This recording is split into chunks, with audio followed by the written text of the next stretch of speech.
Vernomatic Productions. This is Darren Paltrowitz, host of the Paltrowcast with Darren Paltrowitz, author of DLR Book about Diamond David Lee Roth, and you have the distinct damn pleasure of listening to the Vernomatic and Metal Walt on Metal Mayhem ROC. Are you ready? Live from the Metal Mayhem Studios in Rochester, New York. We are gold. We are gold. And heard around the world by metalheads just like you. This is Metal Mayhem ROC. Heavy metal music. Your weekly dose of metal music, interviews, album reviews, news, and more. Want to be part of the show? Send us a message through our website, metalmayhemroc.com, or hit us up on Facebook and Twitter. Search Metal Mayhem ROC, a proud member of the Pantheon podcast team. It's getting nice and heavy. Now, welcome our hosts, John the Vernomatic Verno, and direct from New Jersey, Metal Walt. Good evening, everybody, and happy holidays to all. As always, new content drops Thursday nights. Well, for this holiday season, we came around with a really cool episode for you tonight. We welcome Darren Paltrowitz onto the show. Darren has a brand new book coming out January 1st called DLR, How David Lee Roth Changed the World. This is a look back at the last 40 years of the life of David Lee Roth. It's inspired by the mystique that is Diamond Dave. You know, the love him or hate him, Dave is one of the greatest entertainers to ever hit the stage. Through our discussion, we take a deep dive into the VH stories, the Dave and Sammy tour gossip from the early 2000s, Dave's quick radio show stint following up Howard Stern, the Van Halen reunion, Dave living in Tokyo, just then all other shenanigans. This is just the tip of the iceberg. So that's coming up in just a second. But before then, we want to invite you to get up to the website, metalmayhemroc.com.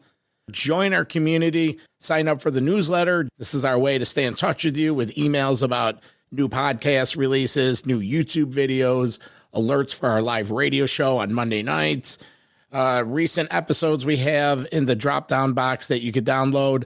Last week we had Wicked and their new album Sunburn. That's coming out. Kirk Hammett was here a couple weeks ago reminiscing about the recording of Kill 'Em All up in Rochester. And Steve Roney and Scott Davis were on promoting an amazing book they have out called Pictures Alive, Rock Shows of the 80s and Beyond. So again, all those are up on the website. Download them, subscribe to the pod, leave a review, and, that kind of stuff really does help. Now, let's talk some David Lee Roth with Darren Paltrowitz, author of the new book, How David Lee Roth Changed the World. For my co-host, Metal Walt, I'm the Vernomatic, and this is Metal Mayhem ROC.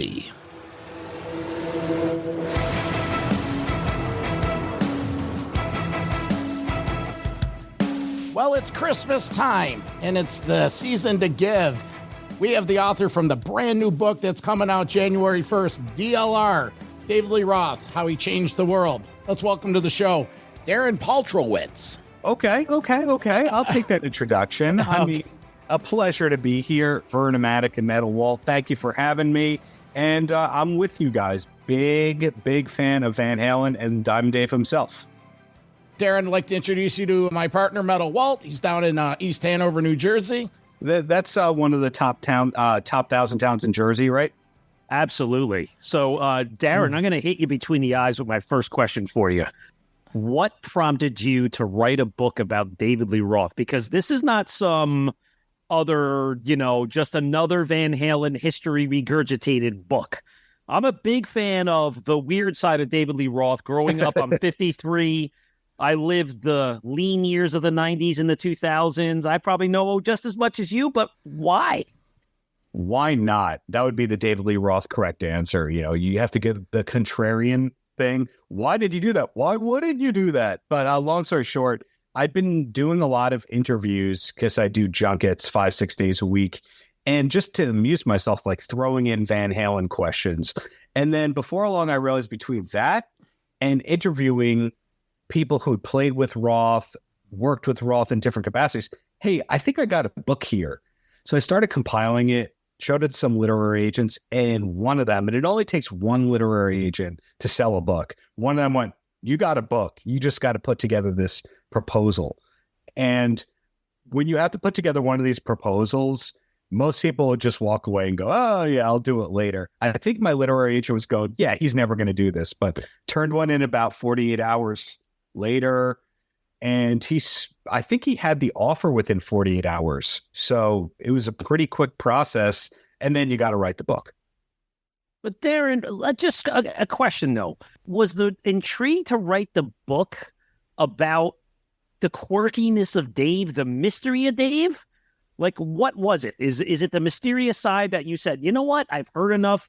I've talked enough about this. I've read stories. I've read articles. I've been to his shows. And this guy's out there, and I'm going to try to figure it out and document it. The direction of the book changed a few times because I outright said, if Dave is going to participate in this book, I'm, out of courtesy, going to give creative control to some extent.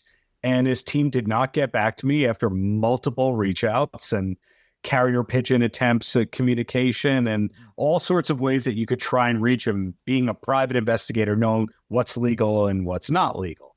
So I said, okay, well, he's not going to do this. Now I got to get the real story. And as you learn over time, Dave has certain people under non-disclosures.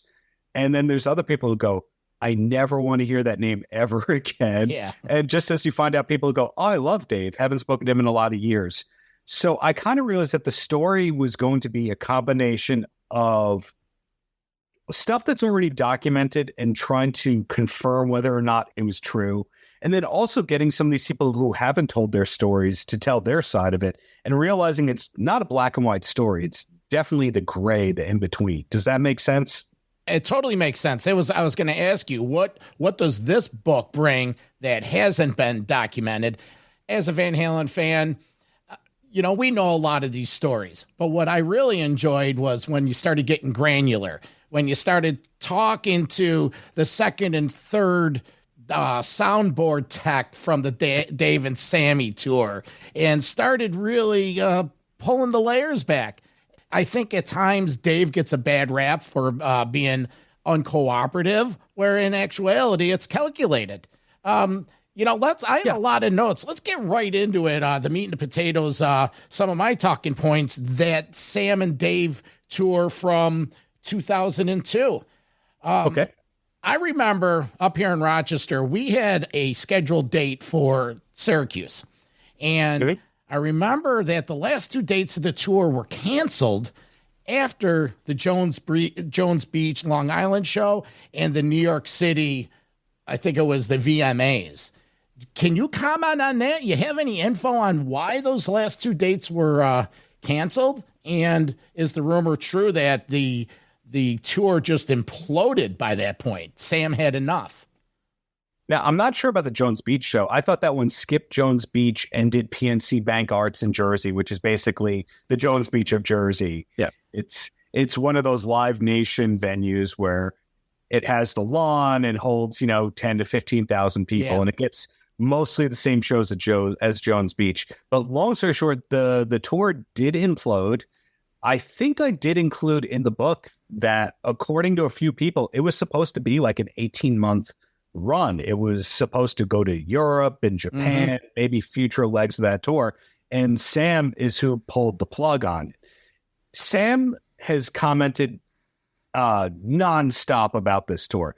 Dave has never said much publicly about it. When you call Dave difficult, 9 times out of 10, maybe 99 times out of 100, he doesn't even address it. You'll see some interviews like the one he did on Adam Carolla where he goes, yeah, I'm a head case. Who isn't? He'll talk about being in therapy. But if you notice, it's Sam who's thrown all the barbs about Dave being difficult on this tour, not vice versa. Maybe Dave was, quote, difficult because he wasn't playing Sammy's game. He didn't want to go out and sing on stage and do a Michael Anthony, Sammy, you really got me. He didn't want to do these joint press conferences. Dave's calculated, and he wasn't there to make it a four-fronted show. I was at the Camden, New Jersey show, and I remember that tour very well. And what was cool about it from the fans, it was the tension, right? Because they were trading off on who was going to headline each night. I mean, these guys are two egomaniacs, right? And as something as small as to the average fan, what difference does it make whether you go on at 7:30 or 9:15? But to those guys, it's a problem, right? It's like Dave is probably like, motherfucker, I get to close this show. Who knows if they're picking favorites, right? And, and that kind of thing. And I do remember back in that press time, there was, of course, the chatter of will they join each other on the end of whoever's closing set, maybe to do a couple of Van Halen songs. And I don't think that ever happened to my knowledge. It did not happen. I'm sorry to rudely interrupt you. That'll be the first of many times, Walt. But I think these days we're used to seeing tours like Chicago, Earth, Wind, and Fire, whoever Chicago tours with, where the end of the night that band comes out. Or this New Kids on the Block tour, the mixtape tour, where they're performing the hits with the people. Bret Michaels is doing that on the Party Drop. Nope, not Sam and Dave. Sam and Dave is literally Sam does this time, Dave does this time, or vice versa.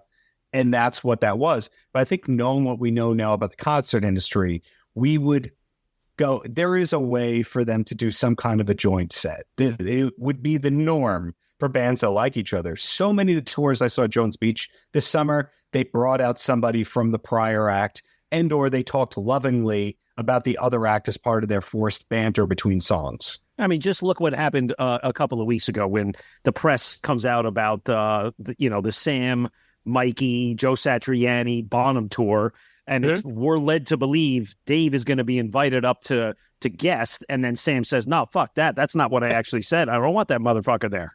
Basically, what he said, and it goes back to 2002, 20 years ago. It's the same shit. Yeah, I'm sure. Knowing what I know, which is not even 30% of the story, because I don't think that any of us really know everything that happened. I think a lot of things have been taken to the grave and or to the NDA that cannot be revoked. Mm-hmm. That aside, they had differences before 2002, those two guys. And I think us as people who work normal jobs will probably hear, okay, so what did Sammy do to you? How is that an issue? I think we would hear these grown-up quote unquote problems and go, dude, that's crazy. You got to be an adult here. I think DLR called Sammy's bluff. I think 100%. He called his bluff and goes, yeah, sure. Let's get it on. I side with DLR when it comes to the Van Halen just because of the music. I like the music more.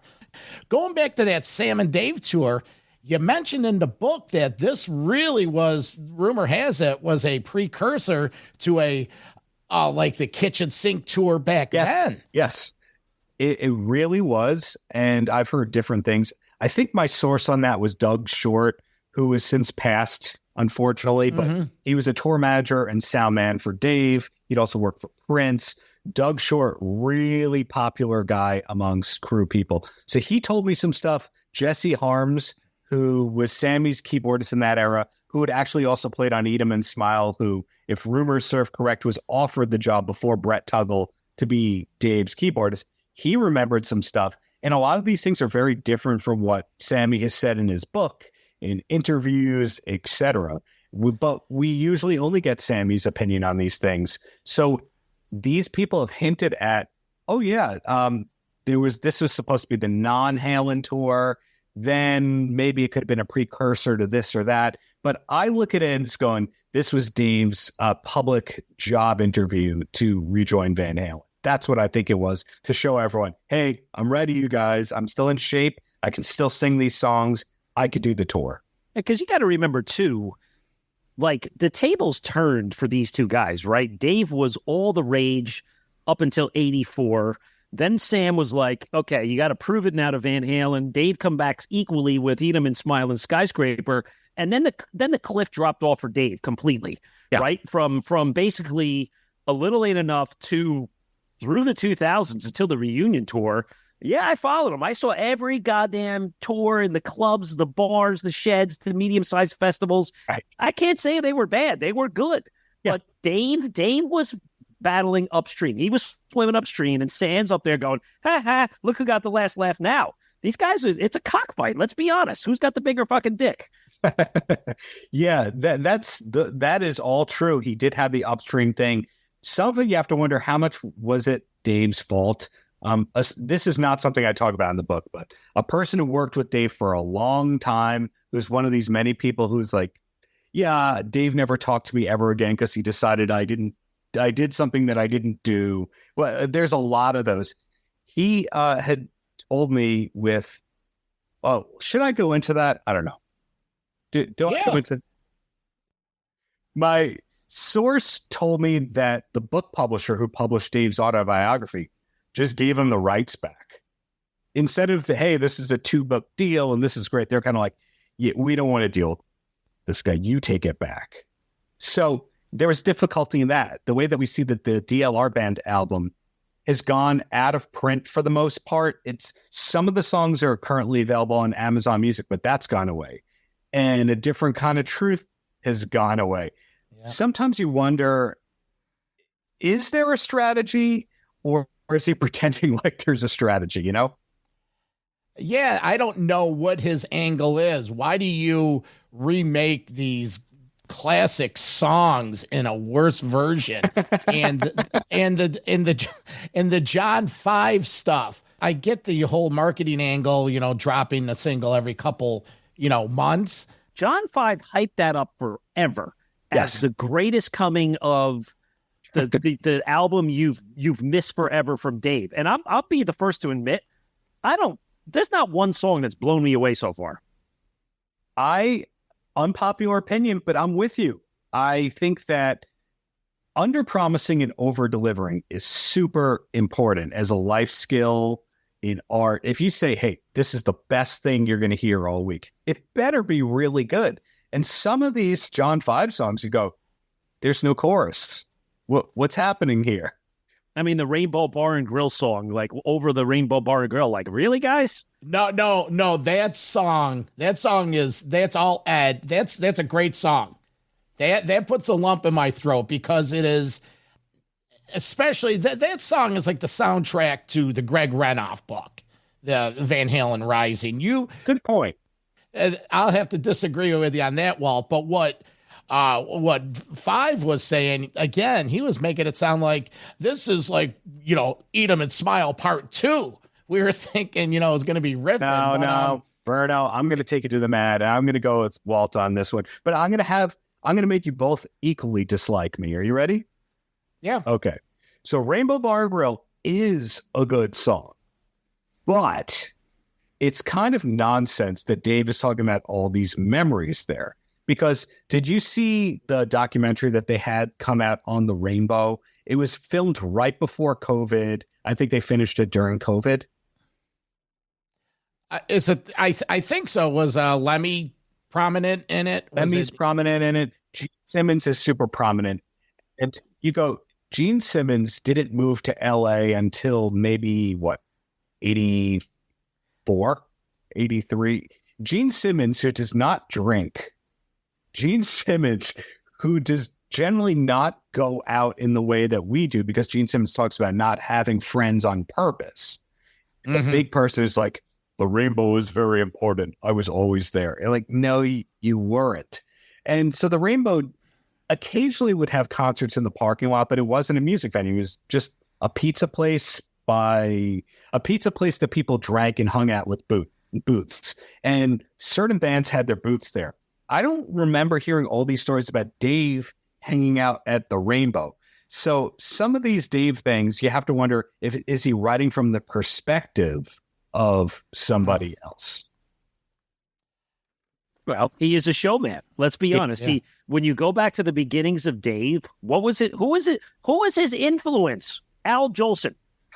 Yeah, it was. Right? That's where he got his shtick from. Al Jolson, who my 86-and-a-half-year-old father remembers. And Jim Dandy from Black Oak, Arkansas. And you could argue Motown and soul singers. Ohio players. And, like he said, when he came over from Indiana, he's in Pasadena, he went to school with all the black kids. He was, that's where he got his jive. And just the ripping off of Jim Dandy. I mean, all the way down to like the Fair Warning stage gear. It's blatantly big Jim Dandy, Black Oak, Arkansas. We're going to take a quick break. And when we come back, we're going to talk about Van Halen. that South American tour in 82 and 83, the No Monk book, and exactly how tight was Eddie Van Halen and Gene Simmons. We'll be right back with Darren Paltrowitz in his new book, How David Lee Roth Changed the World. Metal Mayhem ROC. I'm Metalhead. Metal Mayhem ROC is the home for metal from the very beginnings. This is James DeBerre from Hellstar. You're listening to Burnomatic. Dave Overkill from the Cleveland band Destructor. Hey, Dave, how are you?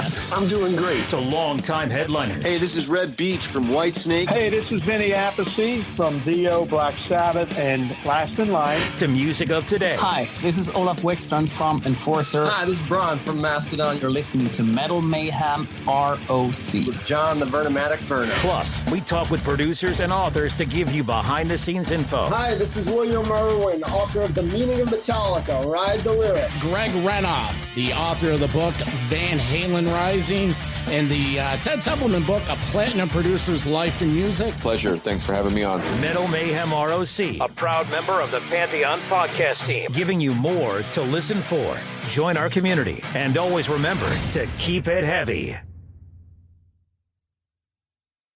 Hey, Darren, I got a question. And I got an answer. Tell me if this is where this is contained in your book, but a very yes or no question. Did you ever meet David Lee Roth, and what was that interaction like if you did? There is only the interview that's in chapter 1, the 2003 phone call, unfortunately, but I have met and spent time with a lot of people who know Dave. I now get a lot of texts in the middle of the night from people Dave used to talk to. Well, such as name some names, band members, solo band members. Give us some names. I do not want to get people who are under NDAs in trouble, but let's just say it's people who've played with him in the last 5 years that I'm friendly with. And the book has conversations with from people from every era of Dave's life. So I have an interview, which I believe is in the first chapter, with Dave's cousin, Jack, who's a prominent doctor in the Houston area, who gave me a rundown on the family tree. Then some of the early chapters have talks with Dave Jellison. He was the original or maybe the second bassist in Rat, who was supposed to assistant direct Crazy from the Heat. So some of the times I'd be like, Dave, I have a question that only you would have because you were there from Diver Down till the beginning of Skyscraper. Did this happen? Then there's certain things that I go, okay, this happened in this year. I need my Dave Whisperer from this era. Okay, this was an early 2000s one. I'm going to that person. Okay, this was a late 2000s one. So pretty much the book is a lot of different Dave Whisperers from different eras. And some of the people are not under NDAs and will happily talk to me if I have a question, like Linda, who is Dave's EMT teacher. Linda's the nicest. And Doug Short, who I mentioned before, who passed, who was the tour manager, he would answer questions about different things. And does that answer your question? Did I get way off, Walt? No, just curious about, who were you speaking to and who the sources were. And, again, it's nice that, like you said early up front, it's almost like private investigation work, validating, is this true or is it bullshit? Sure. Or is it factual? Well, Darren's a licensed private investigator. Right. For better or for worse, I am, and that's the day job. So what happened with, writing this book is you would think you had the full story, and then you talk to somebody else and go, oh, you spoke to that guy? Nope. And there are certain people who would go, oh, yeah, Noel Monk's book, total work of fiction. And you go, tell me more. And there's other people going, you can't record this. I'll tell you this. And so the book, I had to keep in mind that everything was taken in with a grain of salt. But if you hear something enough times from enough people who are around different eras of Dave, you go, how can this not be true? And if this isn't true, don't sue me, sue the publisher. They published it. I do have a quick comment on that Noel Monk book because I've listened to it many times. And the one thing I've always thought to myself was, it's a great story, but no one has come forward to say, well, that didn't happen. That didn't happen. The closest there was the story about when Van Halen and Dave and Eddie got in that cake fight with Steve Perry of Journey. And they splattered him with a cake, and supposedly Steve Perry started crying. Well, Steve came forward and said, that's bullshit. I wasn't crying. And then I also heard his guacamole from some people with Steve Perry. But with Noel's commentary, one of the people I've now mentioned like 18 times, Dave Jellison, who I hope I haven't taken him out of his anonymous career, is a huge commercial director, huge marketing guy. In other words, David Lee Roth would be like the 20th footnote on his credits at this point in time. It's not Dave Jellison, parentheses, Rat, David Lee Roth. It's not like that at all. So I asked him, I'm pretty sure this was on the record-ish, but I don't know if I put it in there, about Noel's book. And he said, well, one thing that Noel says in the book that's totally incorrect, and again, Dave was a crew member 82, 83, 84, that kind of thing, was Noel was talking about how the South America tour was the band firing all cylinders and at their peak. And Dave's going, no, everything was absolutely a mess behind the scenes. The specific kind of drugs allegedly the band wanted were not available down there. The exchange rate of currency was insane, so people could buy other drugs very crazily. Some girlfriends were around, some girlfriends were not around. Not everybody was getting along. People throwing things at the stage. I don't know if it's one of the shows you can watch on YouTube, but Big Ed had his hands full with security beyond the drugs, beyond the women, beyond the infighting, beyond everyone being tired.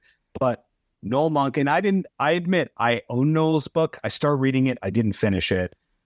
If I've misquoted, I apologize. And if I'm wrong, I'm wrong. But what I've heard is he talks about that tour being great. You know, I know the timeline, and Diver Down, they were turning the corner on the bad relations. Ed was building the studio. They were imploding. And, you know, they didn't travel well together. I still don't even know why they went down to South America. There was a short tour. I'm sure there was money involved, and Dave the Adventurer wanted to do that, because I find that Dave wants to do things if it has to check one or both of these boxes. It pays a lot of money, or it's a bucket list thing. That's everything. So if you went, hey, Dave, I'll give you $2,500 to do this, he'd go, no. But if you went, hey, Dave, pay me $2,500 and you're going to hang out with a bunch of kangaroos, and he'll go, I'm listening. That's what you said in the book. Dave quoted as, I have the money. I want the adventure. I want to go do something fun. And it just so happened that he was the lead singer of Van Halen. I'm going to let Walt ask you a few questions, but I just had one comment going back to Gene Simmons and the whole discovering Van Halen, if you will. And he gave himself a big pat on the back that, he took credit for ripping up the contract and letting them out of the contract. Yeah. And you interviewed Gene in person when he said that. What was your thoughts when he was saying all that? We're like, all right, Gene, well, thank you for reading. You really did your research right there. That was my first in-person Gene interview. I, for the record, like Gene a lot. I think it's a wrestling persona, this whole hateable character. He's like classy Freddie Blassie in some kind of way. But I would believe that he did that with the contract. But what I don't think the timeline fully makes sense, because he produces supposedly, and Walt, help me if I've gotten anything out of sequence here. This is what I believe happened. Paul Stanley saw Van Halen at some club, told Gene to come back. Gene comes back. Gene becomes the aggressor who's going to sell them to the world, because at that time, Gene and Paul were trying to bring bands to Casablanca that they could produce and all that. And some of them, like New England was, I think, one of them, and Angel. Stars, Angel, was it? Stars and Angel, yep. Okay, so he did that, and that was the first of maybe 4 times where Gene went, I'm going to produce and sign bands that I take the publishing of. So I think that Van Halen was one of those for him. Now, he walked away from them that he did in a way that he did not for all the other bands. In other words, I don't think he went, hey, House of Lords, here's your masters back. Yeah, no. Well, Bill Aucoin passed on him. Gene brought Van Halen to New York. Yes. They did the Zero demo, brought it up to Aucoin, and Bill passed on them. And at that point, it was like 76, 77. It was 76, and, Gene had to get back to his day job. He's like, well, if Aucoin isn't going to grab him. So, yes, he let him out of the contract, but it was more after the fact. I think he's taking credit for it. It's like, I was the bigger man, and, I let him out of their contract, and those in the industry would say, oh, you did a stupid thing, but... Okay, so that's the first part of it. Then the next part is, in that same interview with Gene, he was pushing the Gene Simmons vault at that time, and he was saying Alex and Eddie played on 2 songs on this. And if the lore is correct, Ace Frehley learned the solo for Christine 16 from what Eddie did on the demo. I didn't buy the $2,000 vault to verify that. I didn't scrape through YouTube to listen to that. Condolences to anyone who did. But that continued. Then Gene tells these stories about how he ran into Eddie in Long Beach, California, and Eddie drove him home from a thing. So it makes it seem like it's this long-term friendship. But and then there's also the story that Eddie came crying to him out of frustration with Dave, and he wanted Ace's job in Kiss, and Gene talked him out of it. So I don't know if it's the kind of thing where, how you tell the story once and it goes over well, so you tell it again, but you cut the filler, and then the next time you cut the filler, and the next time you cut the filler, and then you have this like perfect 5-minute thing with paused beats. Is that what Gene has been doing about Van Halen, or... Oh, well, yeah. Well, the story you talk about, he went to go see Van Halen at the Forum 1980 tour, and he saw the show. And then after the show, supposedly Eddie drove him home in his Jeep with no roof. And Gene's telling the story that he's holding on for dear life, and Eddie's just driving real fast. And to expand on what you're talking about, Gene and Eddie have this long relationship. Whenever he's in LA, they hang out, and it's logical question. This is me wearing my investigator hat. How did Gene get to the show if Eddie drove him home? Well, he probably took a limo or something. Oh, so the limo left? Okay, then part 2 here. Long Beach is not that close to Malibu, where I believe Ed was living at that point. Maybe Gene was in Sherman Oaks. LA people are really insane when it comes to, I'm not going to the Valley today. I'm not going over that. That's an extra 40 minutes of traffic. LA people grudgingly will go anywhere that's more than 15 minutes away. We read the same book. I heard that, it's Gene. And I love Gene, and I am a Kiss fan. I grew up on them. They were my gateway band. And yes, that's a good point. They're a gateway band for me too. Now, Walt, same deal for you. Was Kiss the gateway to Van Halen? I would, I could see that. Sure. I don't know if I have an opinion on that, but I'll say yes. I'm too young for that to have been the case, but I would get anyone who used Kiss as a gateway band to other bands, because Kiss was not heavy. Despite the image, musically, Kiss was not heavy. Kiss was like a soul R&B band that happened to get loud at times. And you could also say the same thing about Van Halen. Van Halen was not heavy, and aside from a handful of songs, Loss of Control, things like that. They weren't a heavy band, but for some reason they're forever called a hard rock or a metal band or something. A rock and roll band, that's it. Yeah. Van Halen is high-velocity folk music.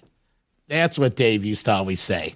Speaking of cliche Dave statements, right? And I think we all had an interest in them, and it was, at least for me, seeing the California Girls video. Well, going back before that, Hot for Teacher, right? There was a whole second career of Dave that was like a comedian. I don't feel tardy, and then you get the Yankee Rose video. Give me a bottle of anything and a glazed donut to go. And I remember going to these shows, Eat 'em and Smile, at the Meadowlands Arena, and he comes out and the second song, Panama, and he puts his arms out and he holds it there for 2 minutes and he goes, "Look at all the people here tonight." Yeah. And on and on and on. There was a famous show I was at in the late 90s down in St. Petersburg, Florida, where a fan threw a piece of ice, hit him in the eye. He had to stop the show, restart the song. And later he got into this stick and he ended up talking about how this show was a Niagara of Viagra. So, Darren, in your discussions, is Dave as creative as he makes himself to be? Or does he have this team of people drawing up these blueprints for tour phrases? You know, you're so sweet you can shit sugar, looking at the fake girl in the crowd every night talking to the fake one. Is he really just a showman delivering, or is he really creative? Complex answer to that. I think on one hand, he's borrowed from the best and he's refined like an editor or a curator would. So credit goes to that. I think at different times, he's had people on his team looking out for him to find him stuff. And at the same time, he is a seeker and a curious guy. So one story, without giving too much away, that's in the book is I interviewed Melissa Elena Reiner. You see her playing violin during the No Holds Barbecue home video, whatever you want to call it. It's not a documentary. It's not sketch comedy. It's something. And she told me that, I said, so when's the last time you heard from Dave? And the truth is that, it's been decades. But she said that Dave's manager reached out after the fact to go, hey, Dave wants to learn about violin. Can you go to, Tower Records or whatever, buy a bunch of violin-related albums and stuff and, send us the receipt and all that? So I can't imagine how many people Dave has done that to. And I want to learn about parachutes. And then he finds a parachute person I want to learn about tambourines. Find me a good tambourine album. And that way, when he's doing these interviews like Joe Rogan, he hears a buzzword and then he can chip in to the conversation like, well, did you know that Baccarat was invented by the Mayans? And that's Dave's MO. I know more than you. I'm going to show you how I know more than you, and I'm going to make it entertaining. It's just enough about a lot of stuff too.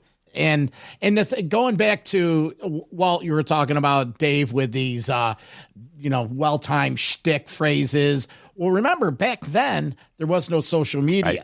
There wasn't anything. So he could get away with saying something in Chicago and doing it again in Boston. And the same, I'm going to F your girlfriend after the show, pal. Or, look at all the people here tonight. And that, I'm curious, Darren, in your, again, discussions, research, right? Dave goes through this period where, he takes over for Howard Stern as the morning DJ. And I'm not going to lie, I was excited. I was there on day one on that Monday morning at 7, 8 a.m. and turned it on. I can't remember if the EMT gig came before or after, but there's this pocket of time where, again, you wonder, is it Dave's curiosity to seek more knowledge and get more life experiences? Or did he need the money? I don't know. Again, I go back to the 90s and 2000s. His shows were great, but he was just ripping off the Atomic Punks. He was stealing their guitar players. Ray Luzier was the standard drummer who ended up in Korn. He had a Japanese guy once playing with him. I remember seeing him at the Beacon Theater. Yeah. I think he had James Lomenzo, and then there was not the ill-fated. The last time I saw Dave was pre-COVID when he got the opening slot for Kiss, and I went out to Allentown to see him. And I played his hour. It was a good show, but don't know who this band was. Was it like the latest and greatest Van Halen tribute band out of L.A. that he just plucked again? Well, I can answer a few things in there. Do you want me to answer about the band first, or whatever you feel like? Well, who the band is the same people who played on these. Actually, no, it's not. Correction. There's been a revolving door of sidemen over the last 10 years for him. So who played for him on the Kiss tour? If you saw the first, I think, 4 shows, the drummer was Michael Musselman. Then in the middle of the tour, Dave sacked him.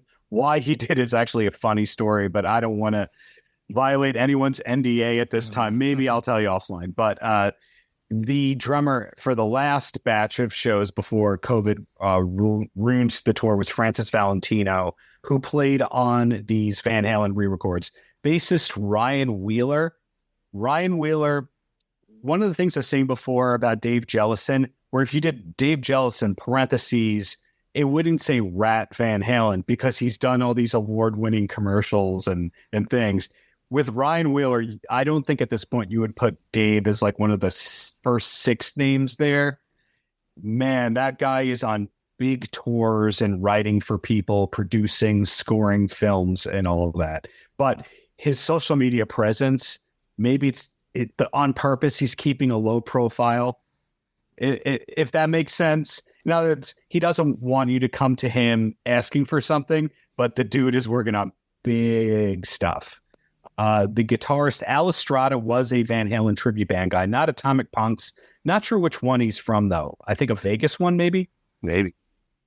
But did Dave pluck these guys? Did Dave pay these guys? Did these guys come in the cheap? Was Dave, at this stage of his career, does he need money? Like, I just think of these things, A few things. When Dave hires you, he pays you very well.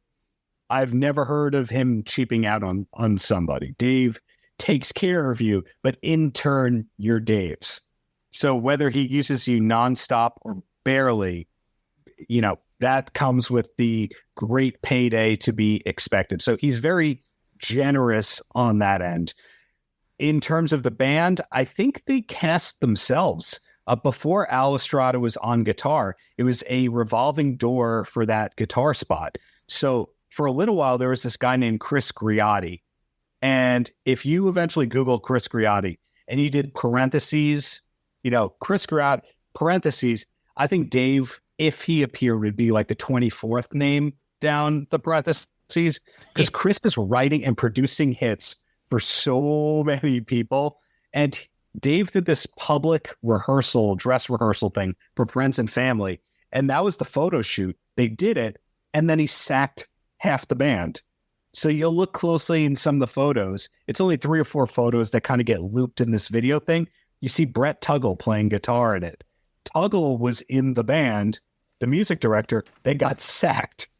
So Tuggle has been in and out of the David Lee Roth band like 3-4 times. And unfortunately, we lost him earlier this year. Yeah. But he was the mainstay, too. I mean, he was the guy. Yeah.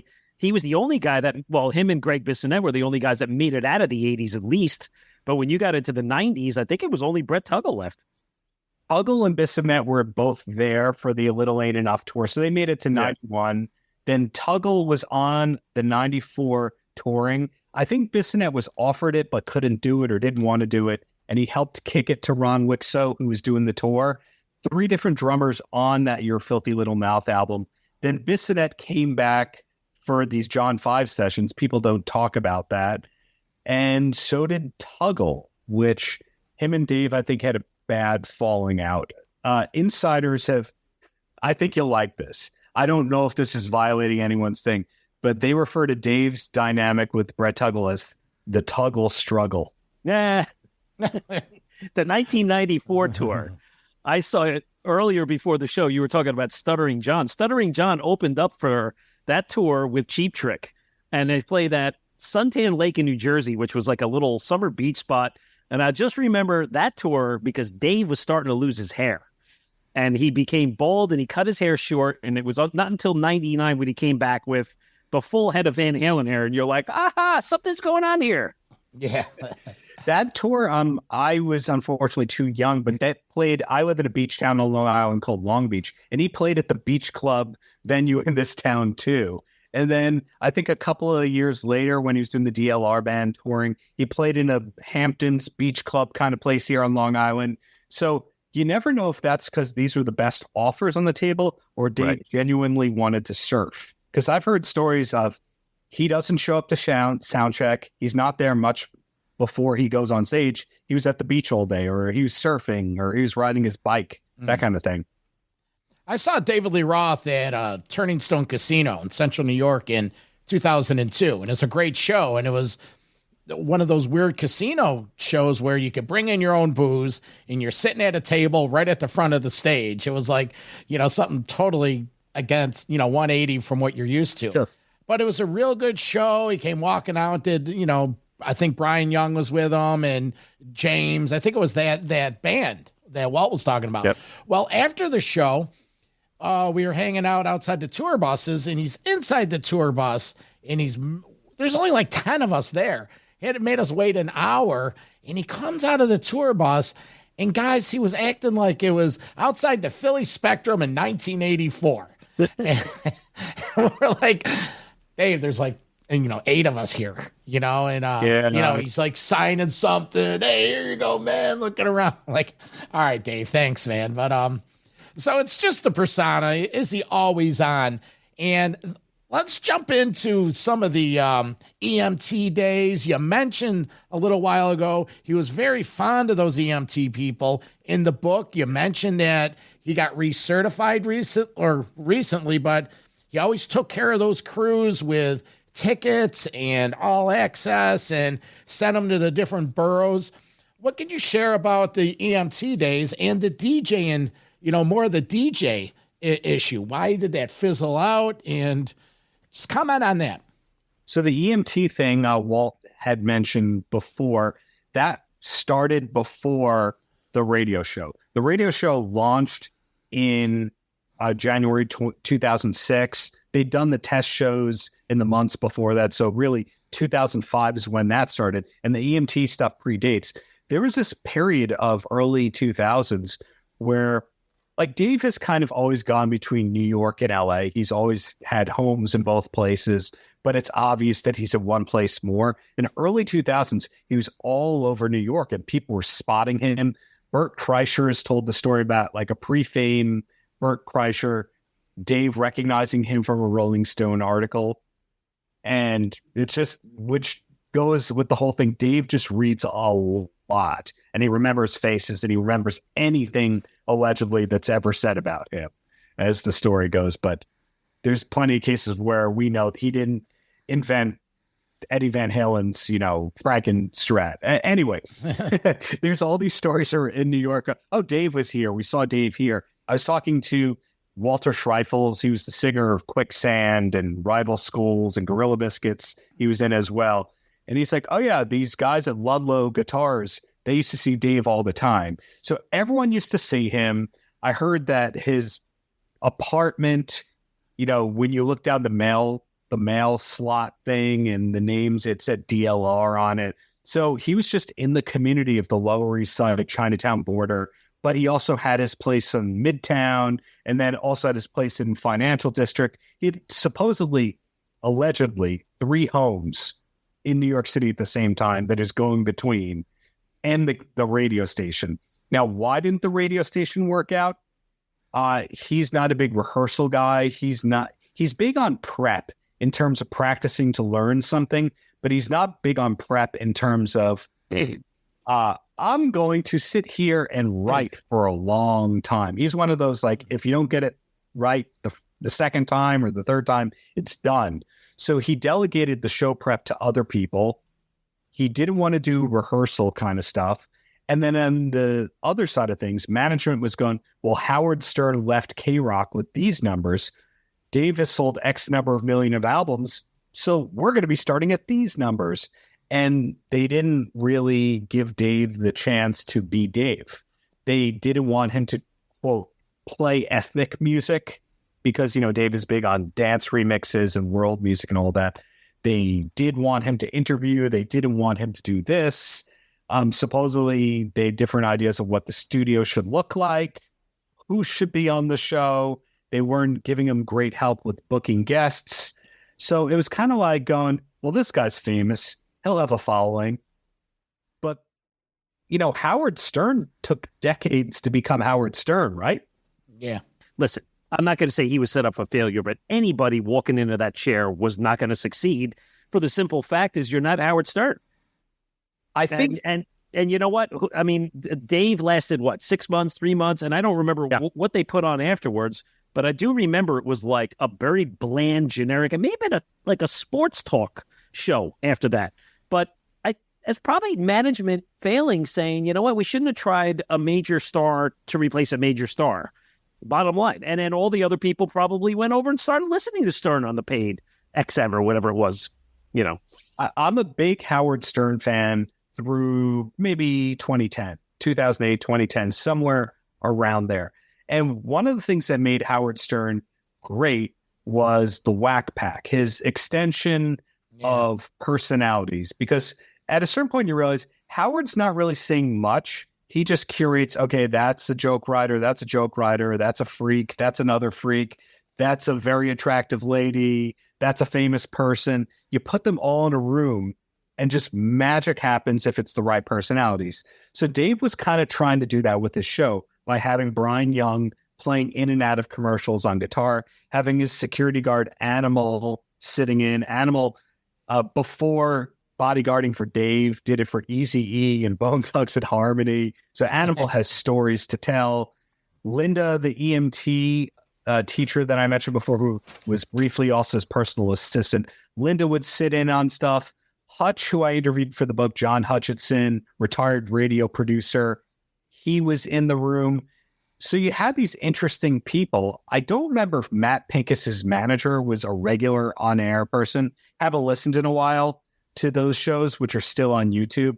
But I think that they were expecting immediately a Howard Stern replacement, instead of realizing Howard didn't start out with Stuttering John and Beetlejuice and Gary the Conqueror and Tan Mom. All those things came later over time. Yeah. Dave, I make the, just thought of this. Dave is like cheesecake. It's good for one or two bites, but you can't have a lot of it. Then it turns you off. But that's brilliant. Yeah. Well, it's a Davism.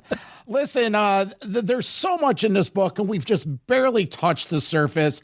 Darren did a thorough job going through Dave living in Tokyo, the reunion, what happened there, and all the way up until the end. And, you know, just circling back, a couple quick thoughts. The Sam and Dave tour, and you mentioned there was some new music that ended up on A Different Kind of Truth, recorded at 5150.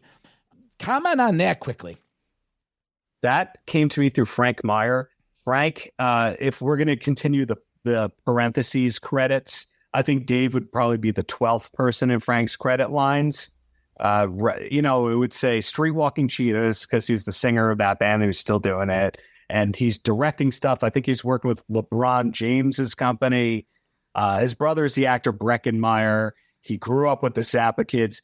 There should be a Frank Meyer memoir, in my humble opinion, because genius guy who's always been around cool people. But anyway, Frank got that exclusive from Matt, who was Dave's manager in the late 90s, early 2000s, that Dave had cut a couple of songs with the Van Halen brothers and Michael Anthony, kind of live in the studio. The songs cut off after 90 seconds. And part of that was Dave going, oh, so you guys can't screw me and sell this and all that. I don't know if that means that the two songs from the best of from 96, I don't know if there was drama about publishing splits or anything like that, or royalties, and that's what that was.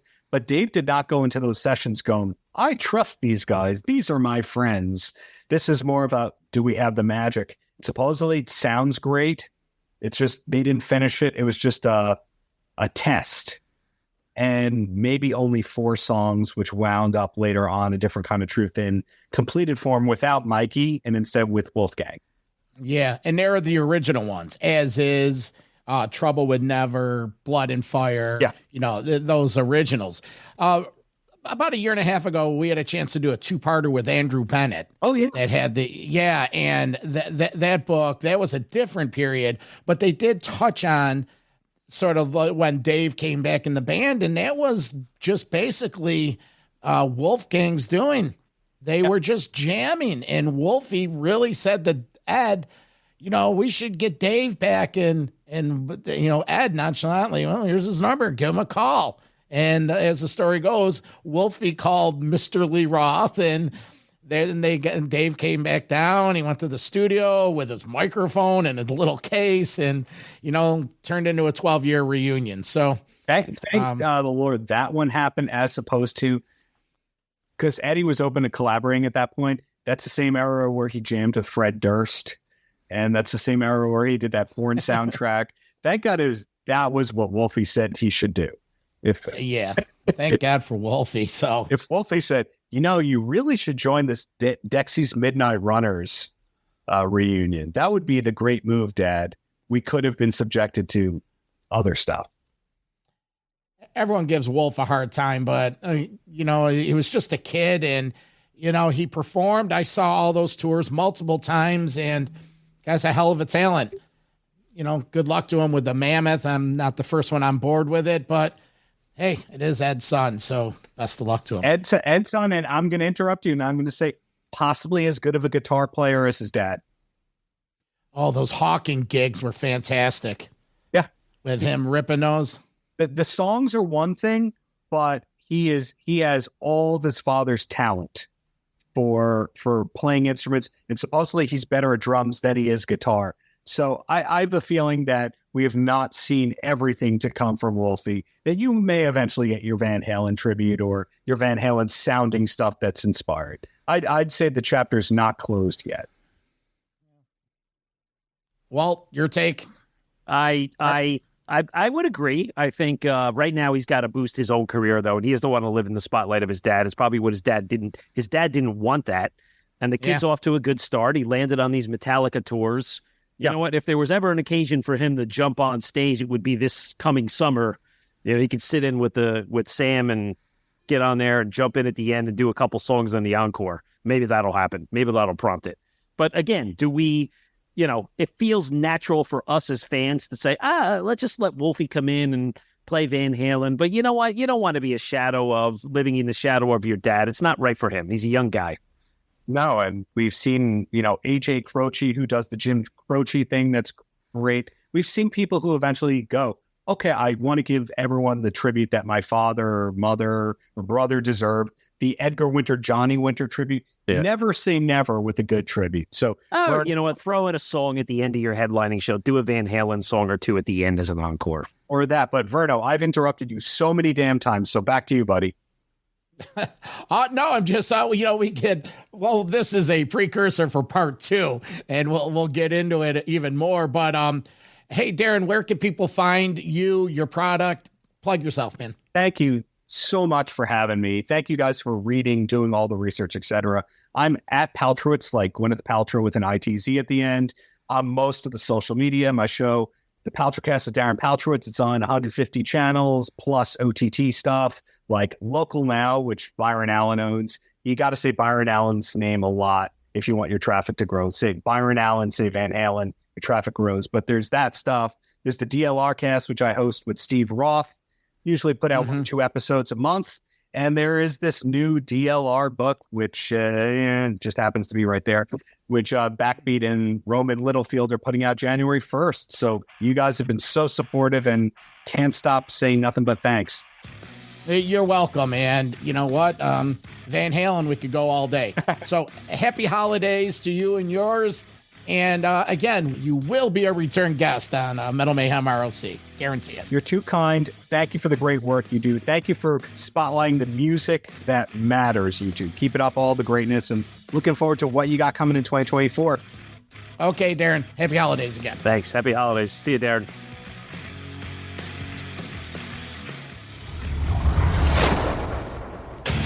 Metal for life. Thank you for listening to Metal Mayhem ROC. Check out our website at metalmayhemroc.com for information on podcasts, archives, links to all our live radio shows, and all sorts of info. Please like, follow, and share with everyone, even your non-metal friends. And always remember to keep it heavy.